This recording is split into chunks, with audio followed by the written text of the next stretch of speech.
written down before each piece just because I wanted to give you guys some context of why I chose it or why we're playing it or listening to it tonight. So, and then I could read all this, but I'll just probably leave that failing last minute. But we'll go for it. So welcome. Thank you all for coming. But as social media has risen, many groups have become exceptional at gatekeeping. Gatekeepers protect what they hold dear and their identity. They take it upon themselves to decide who does and does not have the rights to groups or opinions. You can usually detect a gatekeeper when you see a sentence or hear a sentence that contains a real. For example, you're not a real American if you don't tear up upon seeing the Declaration of Independence. That some of us have heard that before at a church. Or we'll just wait and see if you're a real Christian, Kanye. If there's one group that has nearly perfected gatekeeping, it's in the field of classical music snobbery. There's something about listening to the NPR classical broadcast that makes one feel left out and not good enough to thoroughly enjoy the music. Maybe the deep and soft whale-watching voiced hosts of the strange 21st century performances are to blame, but either way, although only a small percentage of people study or regularly listen to classical music, it's a part of our daily lives. And that means they shouldn't have to wear a monocle and say indubitably to enjoy it. So tonight you're invited to enjoy classical music the way it was originally enjoyed at a fancy party with friends.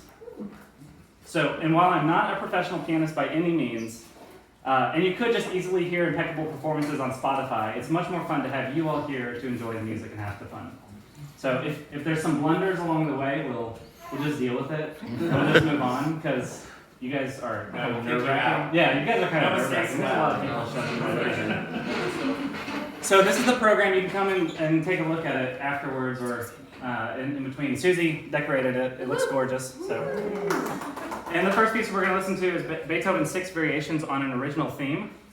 It was written in 1809 and was the first time the world heard the most famous Turkish march theme. If that doesn't mean anything to you, it will in a moment. In 1812, Beethoven elaborated on this theme. He included it in an overture in a play called The Ruins of Athens, which premiered in the theater in Pest. It's like Budapest is one of the 3 cities around there. The Turkish march has been arranged by Mozart, Rubinstein, Rachmaninoff, Liszt, and Baby Einstein, so we're going to try to find it. So it's going to be pretty quiet, but we'll try to listen to it. There it is.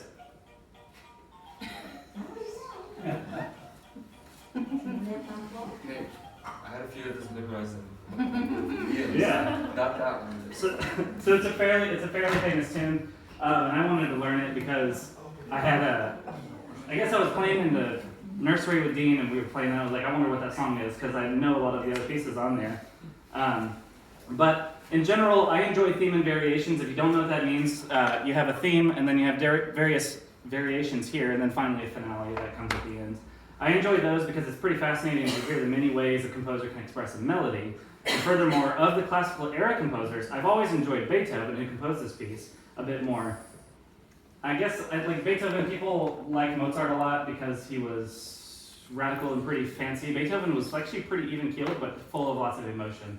Mozart was just a prodigy, and I kind of been pissed off that he was so good. So that's why I like Beethoven a little bit more.